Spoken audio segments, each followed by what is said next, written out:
But I was in tears because I was like, wow, God, I get to live here in this beauty. Yeah. Thank you for my church, people that I get to spend my life with here. I mean, you as well, but I mean, other people, sorry, you most important, but also thank you for thank you. It's amazing. Well, hello, Castleview. Thank you for joining us again at the Castleview Baptist Church podcast. And today we've got a little bit more of a lighthearted conversation. We just installed 5 deacons at our church, and 3 of them are brand new to our church as far as deacons are concerned. And I've got Wylie and Shelly Powers with us today. And you guys do a lot of stuff, so we got a lot to talk about. And I want to get to know you a little bit better. And there's a lot of people in the church that maybe they know you as the guy that's in the back, that's got the soundboard back there. Right. They would never look back there unless something goes wrong, which thankfully doesn't happen very often. Because nobody notices a sound unless there's a problem. Is that right? Yeah, that's pretty much true. Is that right? So if people are looking at you, that's a problem. Most definitely. When people are looking my way, it's a challenge. There's a challenge to overcome, but it's good. That's right. It's a challenge. And of course, Shelly's with us as well. You've helped my wife so much with organizing the nursery and being that face there in the nursery and taking the kids. And interesting, when you guys first came to the church, I really felt like you were in a ministry that you just needed a little bit of a break for a little while. And so there was a season of just come in and take a break, get to know the church and get to be around us a little bit, let us get to know you, you get to know us a little bit. Shelly's personality is such that she couldn't do that for very long. Do you remember that? It kind of drives you crazy. Yes. Yeah. It did. You can't just sit in a seat, no, watch what's going on, listen to my hard. preaching and be content. No. Was that the preaching part that you were reacting to there? Definitely the preaching part. Yeah, definitely the preaching part. Okay. You jumped in pretty fast. What did you do first? I'm trying to remember. I feel like the first thing I probably did was Kathy McCreary got me into the whole, she's like, oh, you want to come join me and help me with the fellowship or with the, meals and things. Yes. I think she had me jump right in there. And then eventually I went back into nursery with Sarah Johnson. That's right. At the beginning, Wylie, we were trying to give you a little bit of a break. You'd been serving pretty heavy for quite a long time. Right. And one of the things I loved about you is, even though you didn't have a position, like I'm not good always at finding things to do if I've not been assigned that position. Okay. You are so good at just finding the spot that nobody's doing something with and getting out there and doing it. You don't announce it. You don't say anything about it. You just go kind of find it. Where does that come from? Have you just kind of always been that way? No, I actually learned to be that way through my profession as well. But if I see something that needs to be done and I can do it, why not just take care of it? Yeah. You have to tell staff, I have to tell yourself, but you got a lot of stuff to do on your own. Yeah. And if it's something I can just take care of, why not? Why not? Jump in there and do it. Yeah, definitely. Well, we've added enough responsibilities to you now that you're not looking for things. I'm always looking for something. He's not looking for things anymore the way he used to. I thought this would be interesting for our church to know how you got here. We've got a little bit of a backstory, the 3 of us, and how you even got. Shelly, you tell us this story, and Wylie, you jump in and add a little color if you want to. Shelly, how did you guys end up coming out to Castle Rock? So I've always wanted to live out west, and I consider Colorado out west. But I've always wanted to live out here, and then our son, he lives in Southern California, and his family, and I really, really wanted to move out to California. Go to the same church he's at. He's serving in. Ryan Thompson, the pastor there, great church. Your son is doing so much in the school, the children's ministries. That he lives in Newport Beach, though. He does. He lives right now in Anaheim, but him and his wife and 3 kids. Yeah. Okay, and the church is in Newport Beach. In Newport Beach. And Wylie, tell our listening audience, if they don't know anything about Newport Beach, there's a couple things I would say about Newport Beach. Number one, it's beautiful. It's beautiful. It's gorgeous. Beautiful. It's right on the coastline there. But what's the second thing, and probably the reason you didn't move to Newport Beach? Newport Beach has they're very wealthy there. And, that's just the best way of putting it. You don't like wealthy people? I love wealthy people, but I'm not a wealthy guy. Got it. Okay. And I came up in the trades. I get to enjoy what I do now for work. Mm-hmm. But, if I move there now, my retirement and whatnot could be in jeopardy in the future. So sure. This made a little bit more sense. We live in Castle Rock. An average, I'm not sure what the median home price is at this very moment. I would say probably $650, $700 would be the median price here of just a normal house, nothing fancy, no big bells and whistles. Nice, but normal. What would be similar there? What would be the median price of a home if you were to guess? Compared to a home that's similar to what's here, you're probably looking at $1.5 to $2 million minimum. Is that right? Okay. Right. Okay. Caleb just purchased a home, and it has it's just the challenge is there. Just the homes are just to be able to even get it. Sure. Yeah. Wow. So, Shelly, coming back to your story, you're not in Newport Beach. Because now we know why. Yeah, right. But we started praying, and a lot of things happened through his job, his work. They basically said, we'll move you out west if you want to move somewhere, because Wylie was going to go ahead and give his notice. Long story short, there. Yeah. We started YouTubing places, and we were just YouTubing, I don't know, St. George, Utah, Las Vegas, Nevada. Wow. I wanted to go to Arizona if I couldn't go to California, and he's like, negative, not happening. Weather related, Wylie?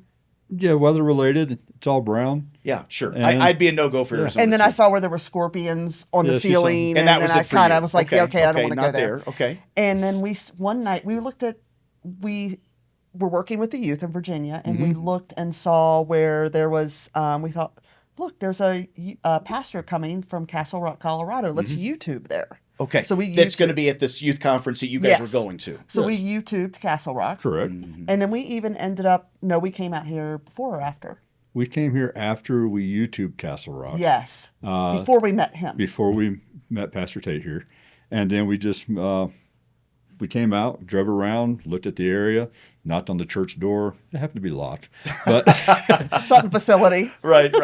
But we came out here on our way to California, and we decided this is after talking with you, 3 weeks later. You hadn't sold me on it yet. No, I hadn't sold you on it yet. But then we went to the after youth talking conference. to me, you hadn't been sold on it yet? Oh, no, before. Okay. Before, like, we started talking, and I was still looking up houses in California, in Virginia. When we met you, yes, I was still looking. I sent him a house for California that day, same day. That day. Is that right? And then you were gone somewhere when I met him. You had a meeting. I was working down in North Carolina.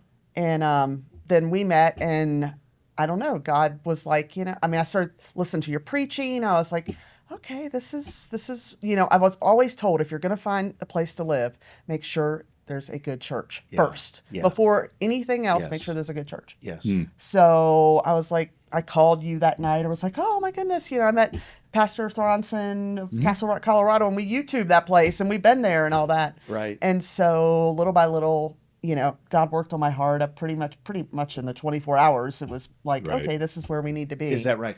I remember meeting for the first time. Wylie was working. He wasn't there that evening. You had come up and introduced yourself at the youth conference that I was speaking at. And I felt like there was a connection right away. And I met you, I think, the next day. Correct. And we got to talk a little bit. You introduced me to Wylie.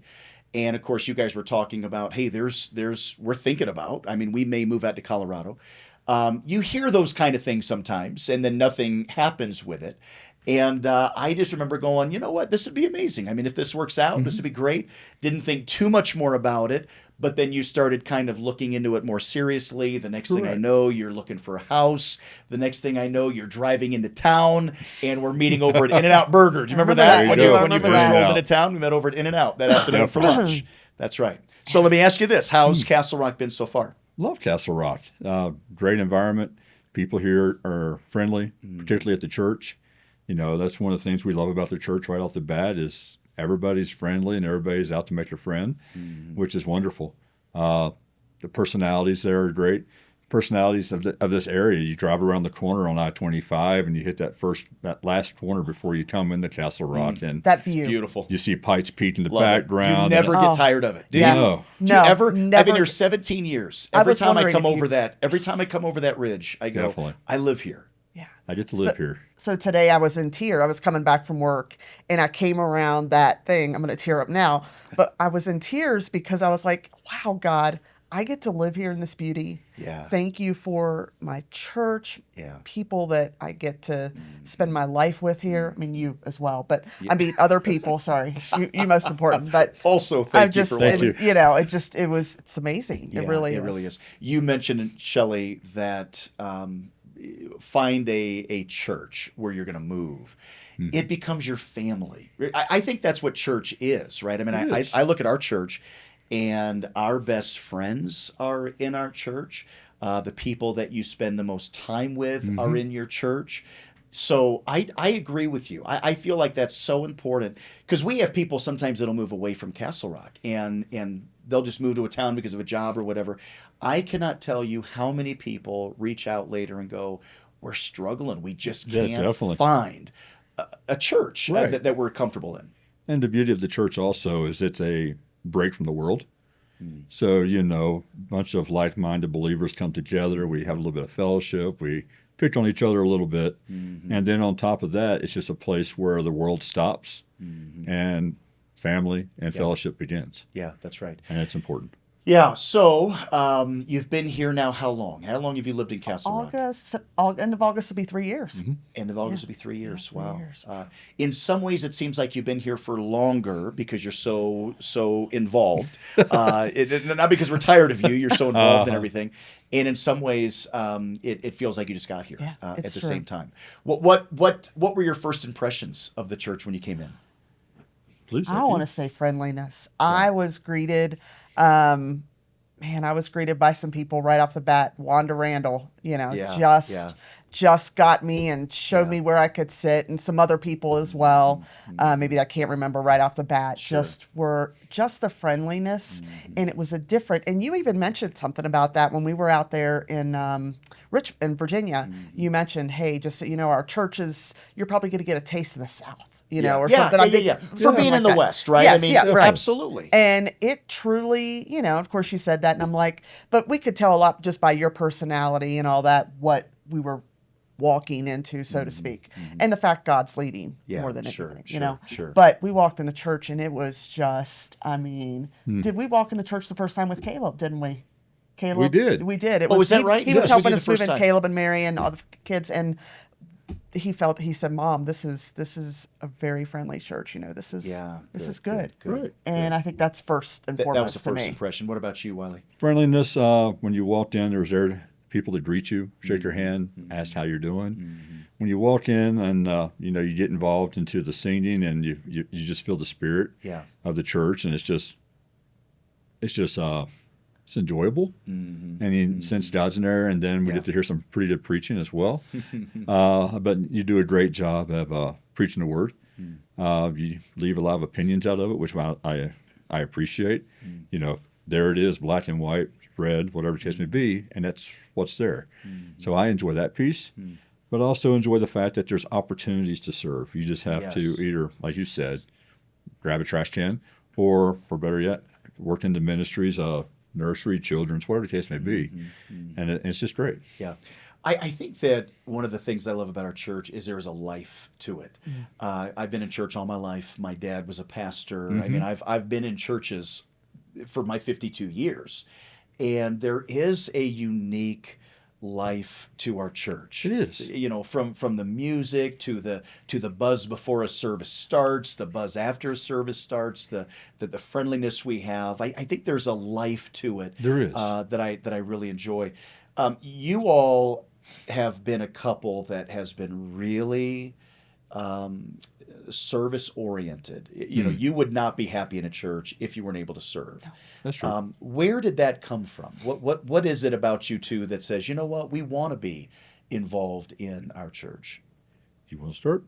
Probably for me, my dad being a pastor all my life, and that's just what I knew. You were at church Sunday morning, Sunday night, Wednesday night. You were drugged to church, revivals. It didn't matter. You were there, and my dad was a hardworking man, and just kind of, he burnt out or rust out. What did I try to? He used to say, He doesn't want to rust out. He wants to burn out. He wanted to burn out, and he did. He did until the day he died. He served Jesus. But I think that's where I come from. Just being that PK all my life, just wanting, and sometimes PKs maybe have different paths and things that take them, but I've always, I never envisioned myself as marrying a pastor, but a couple times maybe we thought through the years maybe he was being called, and it wasn't just, come to find out we're doing what we're supposed to be doing, kind of thing. So I think for me, just the way I was brought up. Let me ask you something about being a PK. We're fellow PKs. That's an interesting life, isn't it? You feel like you kind of live in a glass house a little bit. Yeah, you're in that glass house and you're like, I will never do this again. That didn't turn you away from church, though, because I know you had to have experienced some church hurt. 100%. Yeah. No, it happens, right? It did. Yeah. It did. And I think a lot of it probably... There've been a couple times where I'm like, I don't think I really, maybe I've strayed away and kind of rebelled and things. But, I had praying parents, and it, through the years, and then brought me back. And then I met him, and we've just kind of been serving ever since. It was just one of those things where we decided to do. How do you deal with, because people, you don't have to be a PK to have experienced church hurt, right? People disappoint you at times. It happens. It's the human condition. It is. And it's not always even necessarily on purpose. Sometimes it's just they're just thinking about themselves. They're not thinking about what's going on. Sometimes it just happens. Right. How have you been able to, through, I'm sure you've gone through it as well, Wylie, over the years. How have you guys said, okay, you know what? Yeah, that happened. That was hurtful. But it didn't throw me off. I didn't stop trusting in Jesus. I didn't get away from the church. I was able to, how do you view that? So there have been times when we've been hurt by people in the church. It's just when two people get together, you don't have a disagreement. Sometimes it works. Sometimes you can work it out. Sometimes you can't. I always try to look and see if I did something wrong and ask for guidance and direction. What did I do? And if I didn't, I try to apologize and move forward anyway. And if it doesn't work, it doesn't work. Sure. But I give it to God. Yeah. Because the reality of it is I can sit and dwell on it, but I can't fix how I may have hurt somebody or vice versa. All I can do is work on myself and pray for the other person. So in doing so, that's what I try to do. Sure. Is it always the easiest thing to do? No. But, all bitterness does is poison myself. Yeah. So I'd have a choice. Either I can swallow the poison or I can say, I'm not going that route. Yeah, release that person from what happened. You guys are very involved in serving.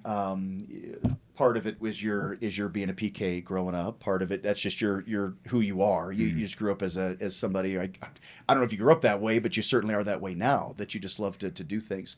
What are the benefits of serving in a church? What do you get out of it?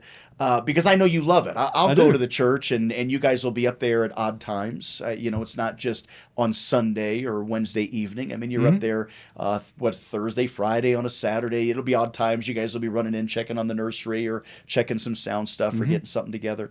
So it's a sacrifice. What do you get out of it? Good question. Probably for myself, a joy of serving. One, of serving God, of course, and serving Jesus, but also serving people. I get joy out of seeing people have joy because they don't have to concentrate or worry about anything else. They can come in, they can enjoy sound, they enjoy the music, enjoy your preaching, with little to no headaches, no problems.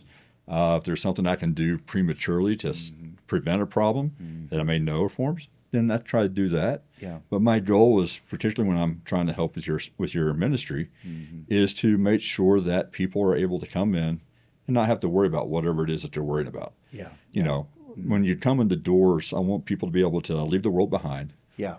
And not have to worry about the other stuff. Yeah. Yeah, I love that you said that. You've been so easy with sound as far as, hey, Pastor, what do you want? If that's what you want, then just tell me what am I aiming for? What am I shooting for? And so easy to work with on that side. And you touched on something that, Shelly, I want to touch on with you as well, because we talk about it a lot with the nursery, and that is you want to create an environment serving at the church that these people that walk in are unencumbered to be able to worship, that they can walk in, they can forget about, they're not thinking about the sound, they're not thinking about their child in the nursery, because the people were so friendly, they were organized, they were on top of things. I'm not worried about my child, the security, whatever, all the things you need. And by the way, we've really tried to cast that vision to every one of our volunteers. And Shelly, you've been such a big help to Debbie, you and Marie both, when it comes to the nursery side of things. And we'll cast that vision to that group, right? That, hey, you are allowing, boy, it's inconvenient to be everyone wants to be in the main service. Everyone likes to, even though the nursery's beautiful. It is beautiful. We've got a great, isn't it nice over there? We do. How much easier now is it to recruit than it was before? Oh my goodness, so much easier. Especially at the beginning, man. Everybody was, even the people that didn't serve in the nursery. I want to come sit in this beautiful, the beautiful chairs and the beautiful, the beauty. I even post some things on my Facebook sometimes, just of the different pictures, and people come by that we give tours to. Yeah, sure. That love it and are like, hey, where did you get this chair or that? But, right. Yes. But yeah, I think what you mentioned, there was something happened not too long ago. A mom came in crying and just was so like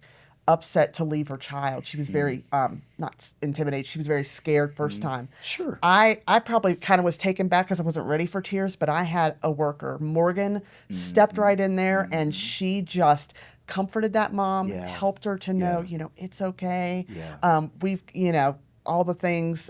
So it was, I was stood back and I was like, wow, this is awesome. And I think just the workers that we have back there are phenomenal. Yes. When I step out there, I'm very seldom paged or anything for any reason, unless, some things happen, life happens. But just... they're trained well. Oh, they are. They have the vision, though. Like the culture has been built that when we drop off these children or we're listening to the sound or we're serving different ministries, there's a bigger picture. You're not just...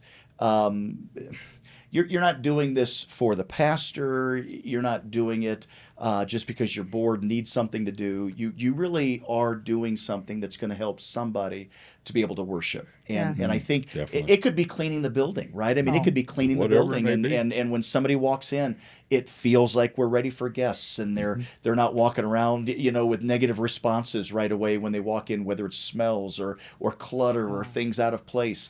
And I appreciate that about both of you, is that you really do look for ways to make the Sunday experience, the worship experience for those people coming in, a better experience all the way around. And I think I would venture to say, and Pastor, I'm sure you would agree, that the nursery/children's ministries is probably one of the most important ministries in the church.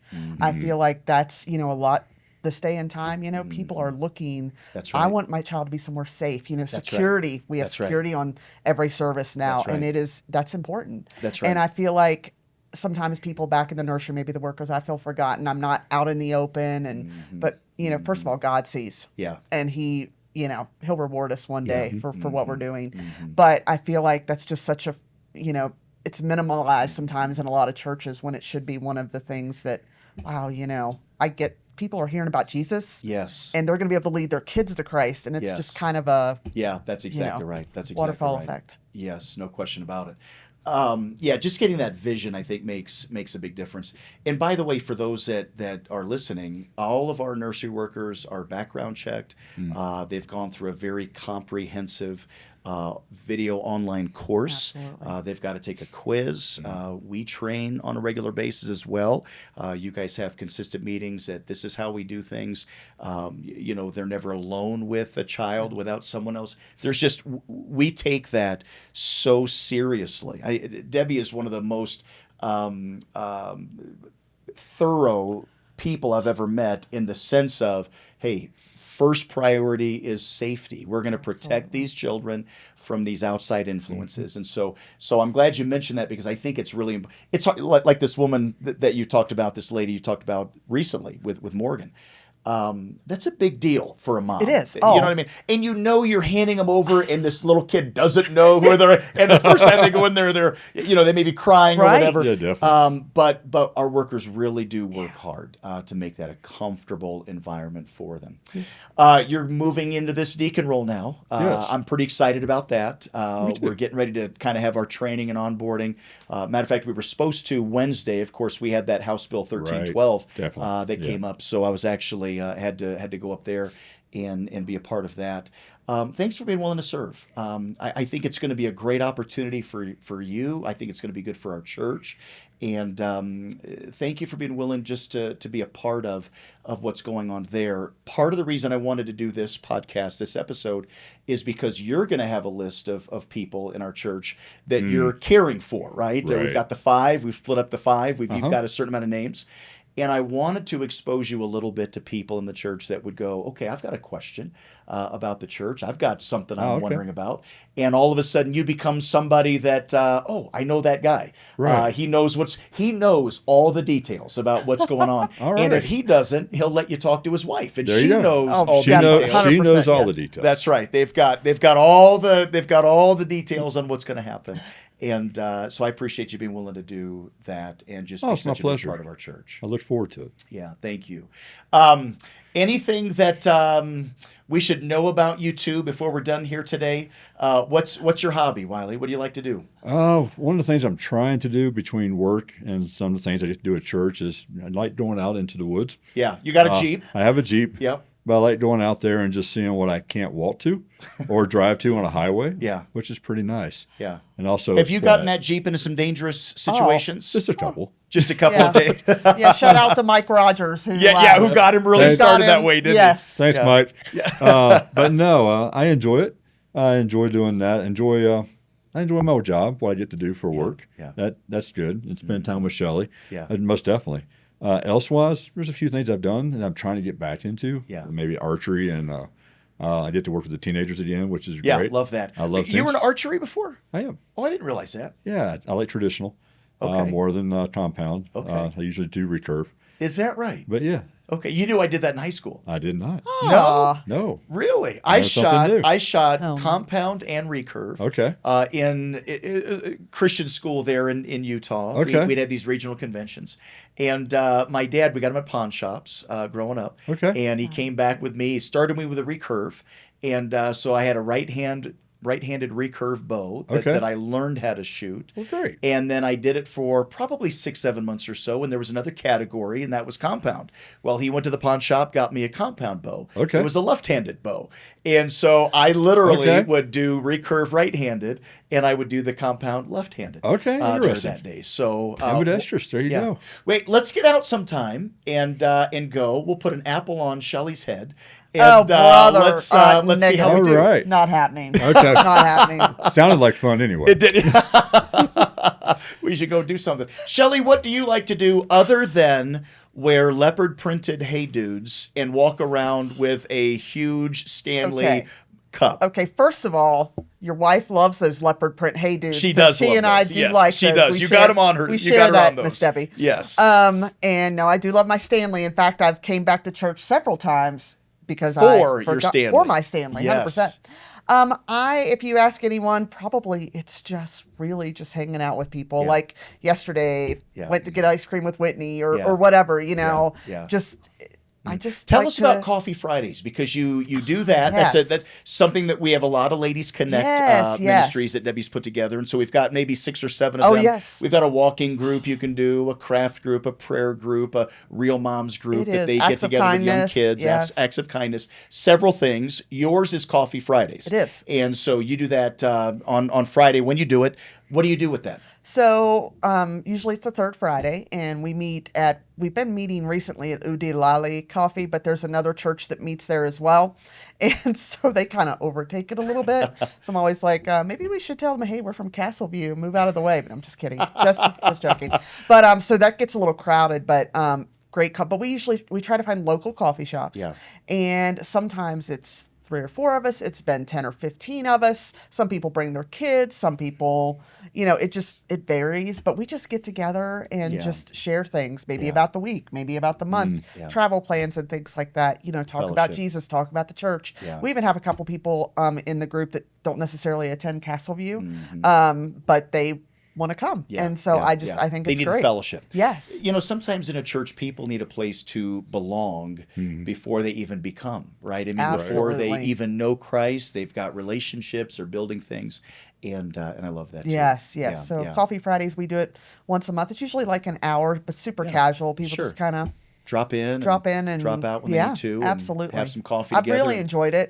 Miss Debbie had called, a couple years ago or whatever. Maybe it's been 2 years I've been doing it. And it was on Wednesday nights at that point. It's been a couple times, but Friday mornings seem to work the best, and I love it. Yeah, I do. Hey, let me ask you about this. We had a couples cruise this year, and we went on it together. We had this couples cruise. So much fun. Did you enjoy it? I really did. It was a lot of fun. Yeah. The sessions, we really enjoyed those. We'd go out at night on the deck or whatever, and we'd talk about the different things that was just great to be able to talk about, Sure. and no phones, all of that. Yes. It was a lot of fun. We don't always do a cruise. That was a little bit unique. It was. You guys showed Debbie and myself a little getaway spot upstairs by windows, and good about finding them. We'd find you guys up there quite a bit, and we shared a lot of meals together. Yes. Definitely. If we do another one, which I think we will, it'll probably be a few years before we do the next one.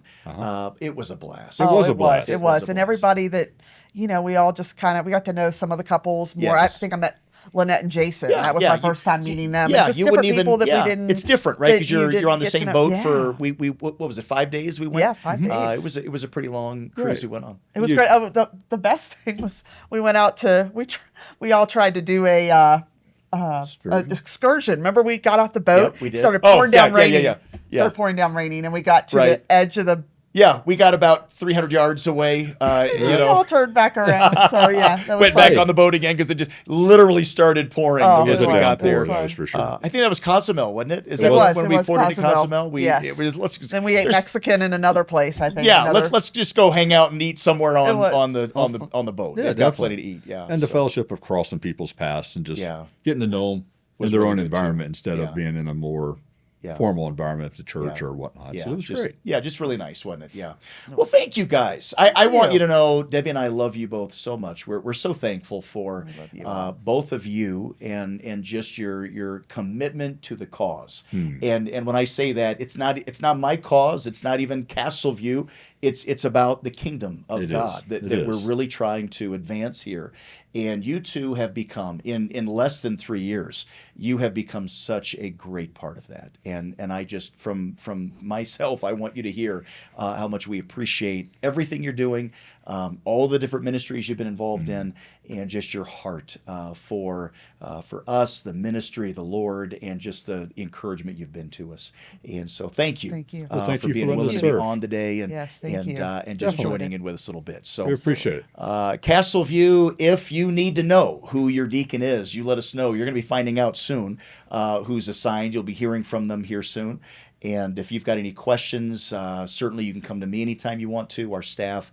But we've got deacons and wives that are just fantastic people that I think will be a real encouragement to you as well. So now that you know Wylie and Shelly, maybe you didn't know them before, make sure you say hello to them this weekend and just get to know them a little bit as well. Hey, thank you for watching again this episode of the Castleview Baptist Church podcast.